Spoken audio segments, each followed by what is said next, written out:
E aí, meus amigos, vamos acompanhar mais um vídeo aqui no canal e esse vídeo está simplesmente extraordinário. Vamos acompanhar aí as últimas discussões aí sobre a anistia. Vamos ver o Joel aí indo para cima dos esquerdistas. O Joel é um esquerdista, mas perto dos militantes aí da Globo, ele fica aí o mais de direita, porque é muito impressionante como alguns ali mais antigos da Globo são muito militantes. Vamos acompanhar também aí a entrevista como relator da anistia aí, falando aí na Globo News. Gente, o Paulinho da Força vai dar muito o que falar aí, porque é muito contraditório. Ele se juntou com a Aécio Neves, com Michel Temer, e vamos acompanhar a entrevista dele. Galera, eu queria só fazer um pedido para você estar assistindo esse vídeo. Deixa aqui o seu like, é muito importante. Deixe também, se você está assistindo e não se inscreveu no nosso canal, se inscreva no nosso canal, fortaleça esse canal de direita, beleza? E vamos acompanhar aí esse vídeo que está sensacional. Moveu tentativa de abolição violenta do Estado Democrático de Direito, é praticamente um salvo-conduto para atos futuros de violência política. Ô Joel, eu queria pegar esse ponto do Bausa sobre a pacificação. Quando a gente ouve o Paulinho da Força, o ex-presidente Michel Temer, Aécio Neves falando de pacificação, o que pode parecer? A pacificação é para acalmar os bolsonaristas. Mas aí você pode não chegar à pacificação se o outro lado achar que também vai começar a fazer confusão porque estão tentando anistiar quem está condenado por um golpe de Estado. Então, assim, que pacificação a gente está falando? Como é que você pacifica? Pacifica agradando e tentando acalmar um lado, porque o outro lado, como o Bausa bem nos lembra, não concorda em nada com isso. E no meio do caminho a gente tem um Supremo que condenou centenas de pessoas por esses crimes. Marcelo, é uma ótima pergunta. No discurso do Supremo, do Alexandre de Moraes, do Flávio Dino, a pacificação seria o resultado quase que natural e espontâneo da aplicação rigorosa da justiça que eles se veem como fazendo ali. Acho que já dá para dizer, empiricamente, que isso simplesmente não aconteceu. A gente viu centenas de pessoas punidas pelo 8 de janeiro, a gente já viu agora a condenação do núcleo crucial da trama golpista, veremos aí os próximos núcleos sendo julgados e provavelmente condenados também, mas o país está zero pacificado. Pelo contrário, um dos motivos mais desnecessários que continuam a jogar gasolina nessa fogueira da divisão política que a gente vive hoje, dessa verdadeira conflito sobre a questão da anistia, é justamente o fato inexplicável a essa altura que ainda ninguém fez nada para reduzir a pena daqueles invasores do 8 de janeiro, os peixes pequenos, os buchas de canhão, que receberam pena maior do que assassino no nosso país. Então tem mais de 100 pessoas ainda em regime fechado, com penas muito maiores do que criminosos violentos, muito mais perigosos do que eles. E isso, é claro, essas histórias, a gente sabe que na ala bolsonarista a preocupação central não é com essas pessoas, não é com a Débora do Batom, enfim, com os outros personagens ali. Mas a presença deles, ainda em regime fechado, com penas entre 14 e 17 anos, né? Claro que o regime fechado não é esse tempo todo, mas eles ainda não foram para a progressão de pena. Mas a permanência deles ali alimenta ainda mais esse sentido de que, olha, no mínimo, você tem um Supremo que em diversos momentos se excedeu na ideia de que ia, assim, fazer uma justiça absoluta e a vitória total contra ali os chamados golpistas. Mas qual que é o problema? O problema é que nesse momento, nesse julgamento e nessa discussão que se dá em torno aí da trama golpista, a gente tem um país profundamente dividido. Dividido, inclusive, no conceito que cada um tem sobre o que é a democracia, sobre se a situação que a gente vive hoje no Brasil, ela é a democracia, ela é uma democracia muito imperfeita, ela é a negação da democracia, porque na verdade, como pensam os bolsonaristas, o próprio Supremo soltou o Lula, que depois se elegeu, depois perseguiu o Bolsonaro. Você vê que a gente tem narrativas absolutamente inconciliáveis sobre o momento que a gente vive. Quando a gente está numa situação assim, eu gostei muito da fala do Bausa, porque ele narrou bem, né? Nenhum dos dois lados está satisfeito com essa ideia de anistia. Mas quando a gente tem uma situação assim, tão profundamente dividida, muitas vezes a única solução que vai trazer algum nível, não vai resolver o problema, mas vai trazer algum nível de tolerabilidade para os dois lados, é justamente uma solução no qual ambos os lados saem muito insatisfeitos. Um, porque julga que a justiça que ele fez vai ser tolhida, e o outro porque julga que está sofrendo uma injustiça. Mas de alguma maneira chega-se a um meio do caminho que talvez seja minimamente tolerável para todos os envolvidos, inclusive para o Supremo. E inclusive para o Supremo, quando você vai procurar o pessoal do Supremo, eles estão extremamente incomodados com essa informação de que teriam participado dessa reunião, falado, o Gilmar Mendes e também o Alexandre de Moraes com o Temer, até dizem, ó, tem até diálogo, mas não é bem assim, até porque não tem texto. Então não adianta você ficar dizendo que conversou com o Paulinho da Força, com o Temer, com o Aécio, todo mundo junto reunido, enquanto eles falam, não, a gente não fez isso não, hein? Isso está muito mal parado no nosso país, né, Marcelo? O Supremo está toda hora sendo citado, ministros dizem que, ou ministros estão irritados, mas daí você vai perguntar para os ministros e fala, não, não tem nada disso, mas de alguma maneira o Supremo está sempre participando do debate. O Bausa, o Pontal quer te fazer uma pergunta. Bausa, a Constituição permite que o Legislativo intervenha em julgamentos do Judiciário para mudar penas decididas pelo Supremo? Olha, Pontual, me parece que não. Me parece que eles estão extrapolando o papel. Quando o Paulinho da Força fala em revisar as condutas do Bolsonaro pelo Legislativo, não me parece que seja papel da Câmara dos Deputados fazer isso, uma vez que acabou de acontecer o julgamento do Bolsonaro na primeira turma do Supremo Tribunal Federal. Inclusive, circulou a informação de que esse possível acordo de pacificação preveria o Congresso decidindo por uma prisão domiciliar do Jair Bolsonaro. Isso não é papel do Congresso Nacional. Não me parece que isso esteja fugindo do escopo de atuação do Legislativo, Pontual. Então é uma situação muito complicada, uma sobreposição aí de poderes e que certamente vai ter embate e problemas. Agora, sobre essa história do pessoal do 8 de janeiro ter sido usado como bucha de canhão, de fato eles estavam acampados em frente a quartéis, pedindo golpe de Estado, pedindo intervenção militar. Ninguém acampa em frente de quartel para pedir manifestação pela paz, etc., pela paz mundial. Eles estavam ali pedindo um golpe de Estado, mas de fato foram usados como massa de manobra e estão sendo utilizados mais uma vez nessa discussão de dosimetria, porque a gente sabe que a oposição quer, com essa história de dosimetria, beneficiar Bolsonaro, Braga Neto e as outras pessoas que estavam na cúpula dessa organização criminosa. E vamos deixar claro, né, Bausa, porque o Legislativo ele faz as leis e o Supremo e a Justiça brasileira aplica. Foi exatamente o que aconteceu agora nesse julgamento, inclusive com leis que entraram em vigor durante o governo do ex-presidente Jair Bolsonaro. Até o ministro, o presidente do Supremo, que daqui a pouco inclusive vai trocar, vai ser o Fachin, disse, esse é um papel, e depois teve uma discussão sobre essa fala, do Legislativo. Claro, quem faz lei nesse país é o Legislativo. Então, assim, essas leis que foram aplicadas nessa condenação foi feito pelo Congresso brasileiro. Foi lá que as coisas andaram, foram discutidas e depois a Justiça aplicou. Diga, Rosana. Quero só lembrar, nessa proposta de pacificação, o Bausa estava falando sobre isso, o Joel, não agrada um lado, nem agrada o outro lado. Mas não agrada, de forma alguma, esse debate, esqueceram de perguntar para a população o que a população quer. Porque todas as pesquisas mostram que a população, de modo geral, está muito contrariada com esse debate, anistia para os pequenos, os chamados magrinhos, anistia para Jair Bolsonaro e as pessoas que teriam ali, segundo o Supremo, arquitetado a tentativa de golpe. Mas a população é contra a anistia. Aliás, a população quer que o Congresso ande. E o Bausa, e a gente tem falado disso com frequência aqui em toda a nossa programação, questões importantíssimas para o país estão paradas. E a população assistindo a isso e isso se prolongando. E a semana que vem agora é o projeto da pacificação, uma dosimetria diferente. Vamos chamar o Aécio, vamos chamar o Temer. Ora bolas, a população quer que os projetos que estão no Congresso sejam votados e sejam votados diante do interesse da população de que a coisa ande e não que você fique discutindo aqui o problema interno dos deputados. Vai receber agora aqui o deputado Paulinho da Força, que é o relator dessa proposta na Câmara, que esteve ontem reunido com Michel Temer, Aécio Neves, Hugo Mota, com a participação de alguns ministros da Corte de forma virtual. Deputado, boa tarde, seja muito bem-vindo aqui ao Estúdio I. Obrigada pela participação do senhor. Queria que o senhor comentasse essa fala do Michel Temer aqui para o blog da Júlia do Alibe, dizendo que o Supremo pode apoiar a diminuição de penas para condenados por golpe. Como é que foi essa postura ontem? Sadi, boa tarde a você, boa tarde a todos que estão aí contigo, boa tarde a todos os telespectadores. Primeiro, eu fiz questão de procurar o presidente Michel Temer, por ter sido presidente da República, presidente da Câmara, tem uma experiência muito grande como jurista, e estava com ele também o ex-presidente da Câmara e deputado Aécio Neves. E participou conosco o presidente Hugo Mota, para que a gente pudesse conversar um pouco sobre isso. Esclarecer uma coisa, que os ministros Alexandre de Moraes e Gilmar Mendes não participaram. Não teve essa reunião. O que teve foi que depois da reunião, o presidente Michel Temer conversou com os dois por telefone e eu não sei nem do que eles trataram. Essa é uma coisa, bem claro, né? Não sei o que eles trataram e também não perguntei do que eles trataram, porque eu imagino, Sadi, que quando o Hugo Mota, com apoio de alguns líderes importantes da Câmara, me indicou para ser relator, isso de certa maneira foi entendido pelo Supremo como uma coisa pacificadora. Por quê? Eu sou uma pessoa que tem uma relação muito grande lá, você sabe disso. Estou procurando não conversar agora exatamente por isso, por causa da relação que eu tenho, até porque essa é uma decisão da Câmara, não pode ser uma decisão do Supremo, né? A Câmara tem autonomia para fazer as mudanças na legislação e por isso não tive até agora nenhuma indicação de que teve ruído do que eu tenho falado, do que nós estamos falando, dessa proposta de dosimetria, né? E é bom deixar claro que nós não estamos mais tratando de anistia, aliás, nunca tratamos de anistia.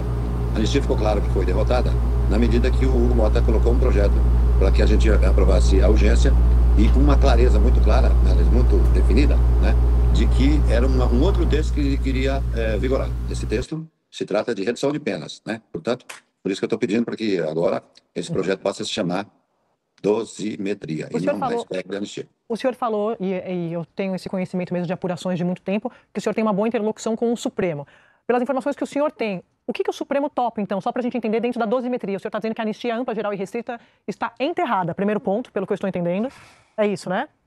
Eu não sei, né? Nós estamos falando exatamente disso. Nós vamos fazer um projeto, eu tenho que, na segunda e terça-feira, O Hugo Mota me ligou querendo votar isso na terça-feira, né? Eu acho que terça é quase impossível votar, porque eu precisaria ouvir pelo menos uma grande parte das bancadas. Terça da semana que vem.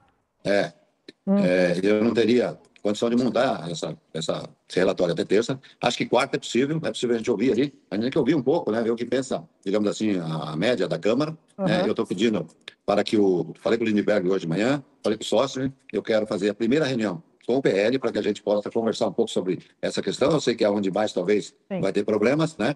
Mas eu espero que eu possa agradar a boa parte lá do PL e também espero agradar boa parte do PT e que a gente possa construir um projeto que possa pacificar o Brasil. Mas se ele está querendo votar na quarta-feira já, o presidente da Câmara, Hugo Mota, qual é o texto? Porque esse texto tem que estar, pelo menos, tem que ter um esboço desse texto, pelo menos. Está prevendo o que esse rascunho do texto do senhor sobre a redução de penas?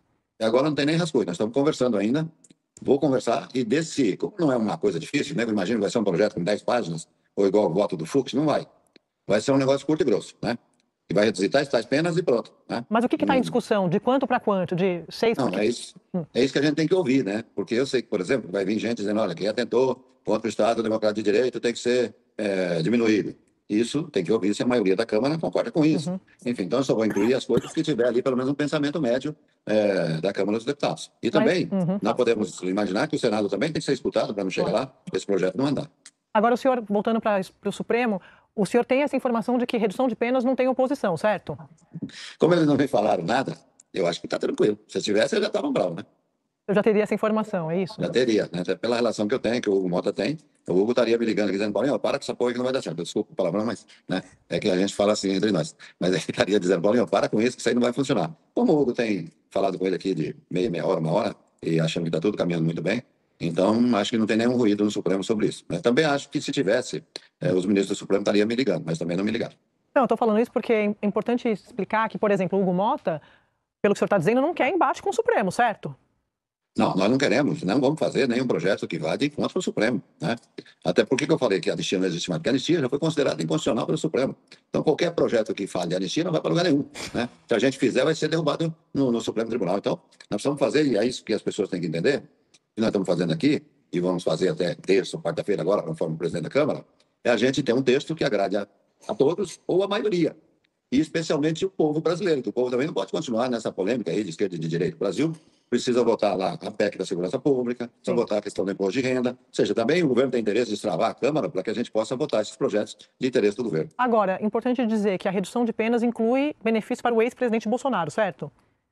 Ah, sim, porque na medida não estou fazendo um projeto para um ou para outro, né? Estamos fazendo um projeto que atenda o básico. E aí, daqueles crimes que foram imputados a um a outro, vai ter redução. Então, portanto, deve cair também a quantidade de penas que foi imputada ao presidente Jair Bolsonaro. Embora nós não vamos individualizar ninguém. Esse é um projeto para todos e não para uma pessoa. Agora, o senhor falou do Sóstenes, ele falou agora há pouco para mim que ele ou é anistia ampla, geral e restrita, ou o senhor pode pedir para sair. Porque ele está dizendo que eles não participaram desse acordo.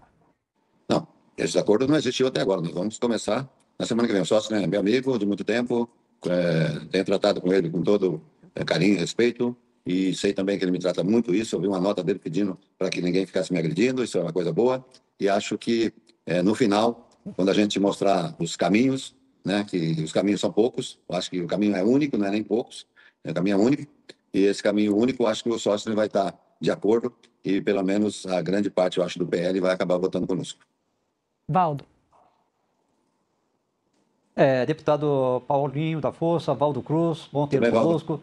Deputado, tudo bem. Deputado, o texto que você está negociando, que o senhor está negociando, perdão, o senhor vai conversar também com o Davi Alcolumbre, porque se for aprovado na Câmara e não for aprovado no Senado, não vai ter serventia. O senhor já tem alguma conversa marcada com o presidente do Senado? Eu tive 2 vezes na semana passada com o Davi Alcolumbre. Ele falou bastante dessa questão da redução de pena, né? Acho até que foi ele que começou a falar sobre isso, né? E esse assunto veio para a Câmara. E acho que não teríamos dificuldade com o Davi. Vou procurá-lo também para poder explicar o projeto, assim que ele estiver mais adiantado. Estive hoje com o senador Ciro Nogueira, do PP, como eu disse, falei ontem por telefone com o Rogério Marinho e também por telefone com o Flávio Bolsonaro, me colocando à disposição para conversar, porque eu pretendo fazer um projeto que possa pacificar o Brasil. Para pacificar o Brasil, ele tem que chegar no Senado e ser aprovado com tranquilidade. Nós precisamos exatamente de pacificar o país, para exatamente o país ir para outros caminhos, que é o que interessa para o povo brasileiro. Deputado Otávio Guedes, prazer falar com o senhor. Aproveitar que o senhor também gosta de uma linguagem franca, direta e popular. A dosimetria e a pornografia. Porque o que eu estou vendo aí de proposta para golpe de Estado beira a pornografia. Querem fazer uma pena menor do que celular. Daqui a pouco você pode tentar o golpe e paga em cesta básica. Qual é o limite para o senhor dessa dosimetria de golpe de Estado?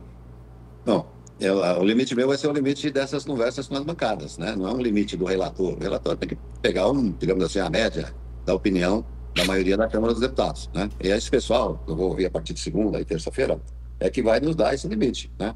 O que vai ser incluído, quais são os artigos do Código Penal que serão incluídos, né? E quais são os que não vão ser incluídos. Eu acho que aqueles que atentaram contra a democracia, contra o Estado Democrático de Direito, não serão contemplados, né? Agora, você pega, por exemplo, vou pegar o caso do Bolsonaro, ele foi imputado a ele vários crimes, né? E alguns desses crimes vão ser diminuídos. E aí, lógico, diminui a pena do Bolsonaro. Agora, mesmo assim, Otávio, você acha que depois de toda essa confusão, alguém vai querer fazer atentado contra a democracia de novo? Eu acho que não, acho que nós temos que superar isso. Deputado, para mim depende da pena. Se for 2 anos e você paga com cesta básica, sai barato você tentar um golpe de Estado num país em que há um histórico de golpe de Estado. O senhor, como sindicalista, sabe melhor do que ninguém. Agora, o relator, ele também bota o nome, teu nome vai estar lá. O senhor aceitaria uma pena para golpe de Estado para se pagar em cesta básica, juizado de pequenas causas? Claro que não, né? Isso não, mesmo que eu quisesse, não teria um voto na Câmara no seu meu. Né? Então, não é por aí que nós vamos resolver. O que eu quero resolver é que nós estamos há 2 anos nisso, Otávio. 2 anos que o país está aí paralisado, e muitas vezes paralisando a Câmara, né? Paralisando o Senado. Nós precisamos sair disso, né? Pensar nos projetos que têm interesse do país. Como eu disse, todos nós estamos aqui brigando para reduzir imposto de renda há muitos anos. Faço manifestação a vida inteira para reduzir imposto de renda. E agora está lá um projeto parado porque a gente não tem tempo de votar, porque ficamos brigando entre nós ali, se está certo ou está errado, um quer anistia, outro não quer. Enfim, nós precisamos sair disso, o país precisa ser pacificado. E eu acho que o meu relatório vai pacificar o país e nós vamos poder tratar das questões que interessam realmente ao país. Deputado, boa tarde. Flávio Oliveira falando aqui do Rio. Eu gostaria de objetivamente entender de que crimes o senhor está falando no que diz respeito à redução de penas previstos no projeto. Meus amigos, acompanhamos aí mais esse vídeo. Muito importante aí, mesmo que com fala desconexa com a realidade, que é a realidade das pessoas que estão presa injustamente, que sofreu uma perseguição, que foi ali uma armação naquele 8 de janeiro. Até hoje não tem as imagens do 8 de janeiro, as verdadeiras imagens do 8 de janeiro não se tem.